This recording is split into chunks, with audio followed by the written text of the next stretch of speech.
Hey, good morning. It's Edna here live with Mindset Monday.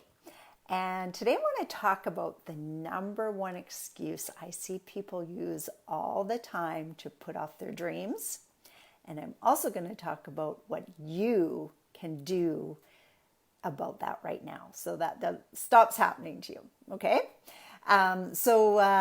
This is going to be a short one today, but the topic is so important just because I see it so many times. Hey, good morning, John. Nice to see you on. I get asked all the time, like, so should I just jump right in? Like, should I just go ahead and start buying multifamily?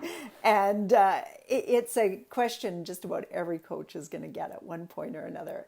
And the excuse that I hear most often, whether you want to get new clients or you want to take a course or you want to, start buying a property or, there's always something that comes up.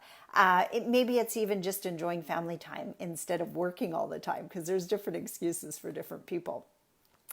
But it usually just starts with, I just need to, I need to do a bit more research. I need to read another book. I need to take another course. Or, you know what? I just have to wait till the day job calms down a bit. It's so busy at work right now. Or the kids are keeping me running right now. I just don't have time. There always just seems to be one more thing that needs to happen. They've got that excuse, right? The number one excuse. I need more. I need more time. And you know what? I find it's so easy to do. I actually catch myself doing it sometimes when there's some big step I want to take with my business. I think, well, you know what? I just need to do this. I just need to read that book, or maybe I need to read that book again, or I need to listen to this video or watch that, or listen to that audio, or go jump on that podcast. I'm sure I'll get some better ideas on how I'm going to launch that. I'm guilty of this just as much as the next person. But you know what? It's really, really destructive to your ambitions because it's just an excuse. The worst thing about that, I just need to, is you'll be able to use it forever and you'll be able to put off all the things you really want to do forever. It's just an infinite loop of procrastinating, doing nothing or doing other things that don't really matter. I get people all the time that reach out to me and they comment, Edna, how the heck did you get 500 doors in like 10 years? Like that just seems impossible. And you know what? When we started, we didn't even have that idea. I never thought for a minute that we would have that much. But you know what? It was just putting one foot in front of the other, doing the things, jumping in, and like Rock always says, say yes and figure it out later. We did that when we spent the money on our education. We knew it was something we wanted to do, didn't know where to start other than educating ourselves. And we jumped right in. Work's never going to calm down.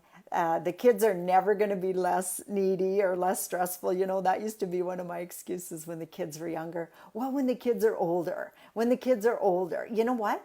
They take just as much time out of your day. They're finally getting to the age 14 and 16 where they're more independent. They want more time with their friends.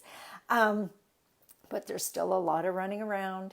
There's a lot of shopping. There's a lot of drive me here, drive me there. So I don't think things ever totally slow down. So what I need you to think about is how long is that window of opportunity going to be there? I was just listening to a podcast yesterday from someone, I can't remember who, but the idea behind the podcast was how many people get to the age of 40 years old and all of a sudden, their life is not where they wanted it to be. They maybe reach some of their goals, but they're in a job they hate. That's just sucking the life out of them, and it's taking all the time out of their day. And they sit there and they start thinking, what can I do differently? And this is one of those things that I tell you, do differently. Stop saying, I need to. I need to read another book. I need to take another course. Action is the biggest thing. Even when people go through my course, I actually have to laugh. Usually when they get to about module 6 or something, they get busy trying to find a building because that's one of the homework assignments. And sometimes they actually purchase that building. And I just have to laugh because sometimes they go, I didn't get a chance to finish my homework. Oh my God, I feel so out of the loop. Well, you know what? There's still time to get that homework done. The action is where you're really, really, really going to learn. Because you can sit in front of a book and a course and learn all day long. But until you actually do it, you're still not going to feel like you know enough. Believe me, I still feel this day, it seems like every time we buy a new building, there's new things that come up.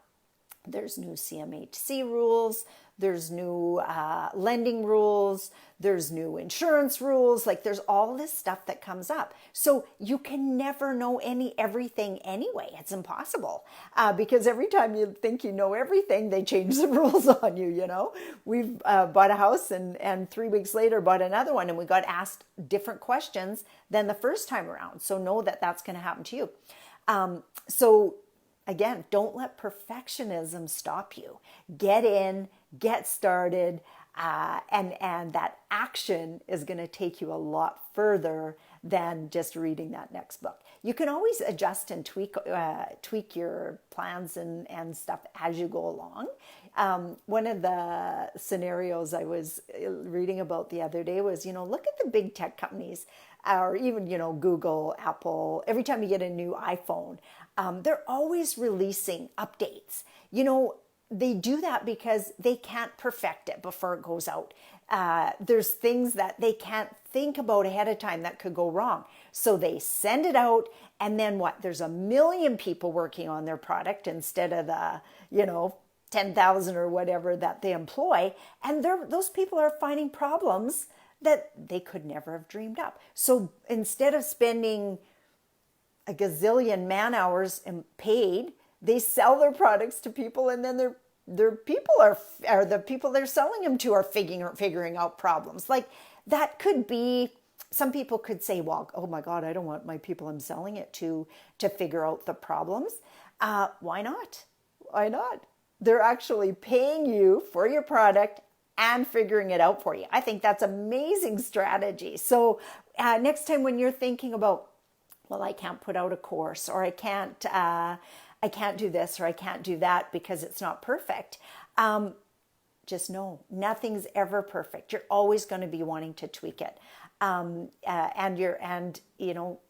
Mark, you're on here. You just bought a building. Right next door, buying another one. All kinds of different challenges came up, right? You'd think it should be cookie cutter from this one to this one, right next door. Same type of building, but it's not. It never is. So stop doing that. Because, as you're waiting to get perfect, other people are out getting those deals done and buying those businesses.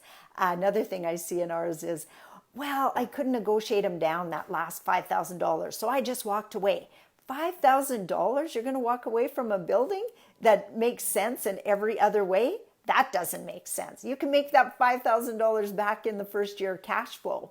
And if it's still for sale a year later and you get it for $5,000 less, or you still pay $5,000, you could have owned it already. So don't get stuck in the planning stage and the perfection stage. Just know you're never, ever going to know it all. So you may as well get out and do some of it. So if that's a challenge for you, if you find yourself always saying, oh, I need to, and you want to have a conversation about that and let me help you move to the next level, you can reach out to me at edna@ednakeep.com. Sorry, my phone's bouncing around here. That's what I get from not putting it on a stick, right? I never worry about perfection. I figure if people are going to worry about that, they're not the people for me. So you'll never get perfection from this person. That's never been something that stopped me or slowed me down. And I'm sure I get people that go, well, that was a stupid thing to do. You didn't even 100% plan it out. Yeah, well, that's probably why I own 500 buildings or 500 doors and you don't own any. So stop criticizing and get going and get working. So hopefully you enjoyed my topic today. I enjoyed presenting it, and have a really, really good week, everyone. And we'll talk on Free Coaching Friday this week. Let's see if I can tell you my topic. I probably got it here somewhere. Let's see here. How to attract and keep good tenants. That's a really good one for those of you that actually own your properties all already. So we'll talk about that on Friday. So anyway, have a really good week. And just remember, if you're not moving forward, there's something you have to do differently. Talk soon. Bye for now.